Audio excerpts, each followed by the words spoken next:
नमस्कार साथियों, dictation legal शब्दों पर आधारित है जो 80 शब्द प्रति मिनट की गति से बोली जाएगी। डिक्टेशन ठीक 5 सेकंड बाद स्टार्ट होगी। स्टार्ट। उन्होंने बाएं निचले पैर की असमर्थता 75% तक निर्धारित की है। विराम। तारीख 22/8/1977 के एक्सरे से जंगा स्थित स्थूलक के अस्थिभंग का गलत जुड़ा होना प्रकट होता है। विराम। उन्होंने पुनः 23/3/1978 को अपने प्राइवेट क्लिनिक में अपीलार्थी की परीक्षा की। विराम। उन्होंने 60% की सीमा तक असमर्थता पाई। विराम। उन्होंने अपनी प्रति परीक्षा में यह कहा है कि उन्होंने इस असमर्थता का निर्धारण हेनरी कैस्टलर कृत डिसएबिलिटी एंड एवेल्युएशन नामक पुस्तक के प्रति निर्देश से किया है। विराम। उन्होंने अपनी प्रति परीक्षा में यह और कहा है कि इस असमर्थता में और अधिक कमी आने की कोई संभावना नहीं है। विराम। डॉक्टर लाल भाई ने अपनी प्रति परीक्षा में यह कहा है कि यदि उसने किसी अस्थि विज्ञान शल्य चिकित्सक से इलाज कराया होता तो या तो ऐसी कोई असमर्थता नहीं रहती या हर हालत में ऐसी असमर्थता कम से कम रही होती। विराम। उन्होंने स्पष्टतः यह कहा है कि इस असमर्थता का कारण उचित इलाज का अभाव है। विराम। श्री ओझा द्वारा प्रति परीक्षा में डॉक्टर लाल भाई ने यह कहा है कि अपीलार्थी ने चिकित्सकीय सलाह के विरुद्ध अस्पताल छोड़ दिया था और इसलिए वे उसका इलाज नहीं कर सके। विराम। हम इस प्रकरण पर इस बात पर ध्यान दे सकते हैं कि श्री पी.वी. नानावटी ने यह अभिवचन करते हुए डॉक्टर लाल भाई के इस कथन पर अधिक जोर दिया है कि अपीलार्थी की योगदायी उपेक्षा का अधिकरण द्वारा डॉक्टर लाल भाई के अभिसाक्ष्य के इस भाग का अवलंब लेते हुए सही प्राकलन किया गया है। विराम। किंतु इस बारे में हम बाद में विचार करेंगे। विराम। पैरा। जहां तक अपीलार्थी की क्षतियों का संबंध है हम उसके साक्ष्य की परीक्षा करेंगे। विराम। उसने मेहसाना और अहमदाबाद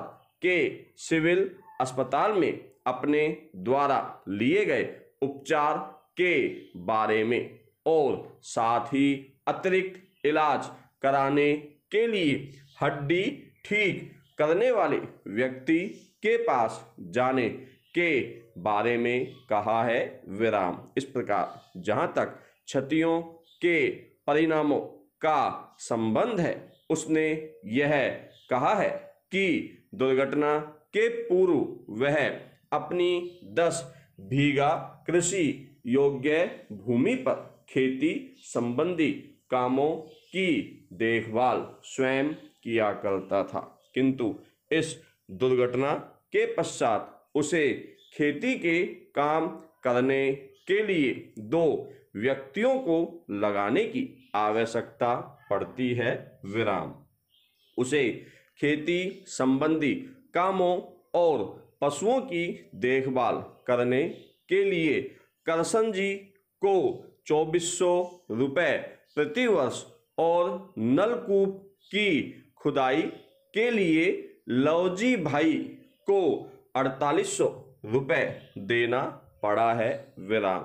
इस पर भी कृषि उपज इस तथ्य के कारण कम ही है कि वह खेती संबंधी काम व्यक्तिगत रूप से नहीं कर सका है विराम। उसको हुई यह कमी 10,000 रुपये प्रति वर्ष आंकी गई है विराम। उसने आगे यह कहा है कि उसके परिवार के खेती की देखभाल करने के लिए अन्य कोई भी नहीं है विराम। उसका पुत्र भी केवल 2 वर्ष की आयु का है विराम। आगे उसने यह कहा है कि वह लगभग 6 माह तक चारपाई पर ही पड़ा रहा और उसकी दिनचर्या में उसकी सहायता करने के लिए 2 व्यक्तियों की आवश्यकता पड़ती थी विराम। इस साक्षी की प्रति परीक्षा से कोई सारवान बात प्रकाश में नहीं आती विराम। अधिकरण ने हमारे मतानुसार अपीलार्थी की उन परिस्थितियों पर बिल्कुल सही रूप से विचार विमर्श किया है जो इस दुर्घटना के कारण पैदा हुई थी विराम। अधिकरण ने इस बात को भी ध्यान में रखा है कि अपीलार्थी को अस्थिभंग हुआ है और उसे अस्पताल में चिकित्सा करवानी पड़ी है विराम। अधिकरण ने दर्द, कष्ट और अपीलार्थी को पहुंची स्थायी निःशक्तता के लिए प्रतिकर के रूप में 10,000 रुपये की राशि अधिनिर्णित की है विराम। अधिकरण ने चिकित्सा और अन्य व्ययों के लिए जो अपीलार्थी को इलाज कराने के लिए खर्च करना पड़ा है 1,000 रुपये अधिनिर्णित किया है विराम। अधिकरण ने 6 मास की अवधि तक चारपाई पर पड़े रहने के कारण अपीलार्थी को हुई वास्तविक आर्थिक हानि के रूप में 1,500 रुपये और भावी आर्थिक हानि के लिए 27,000 रुपये अधिनिर्णित किए हैं विराम। इस प्रकार अधिकरण ने अपीलार्थी को कुल प्रतिकर के रूप में 39,500 रुपये अधिनिर्णित किए हैं विराम। धन्यवाद साथियों।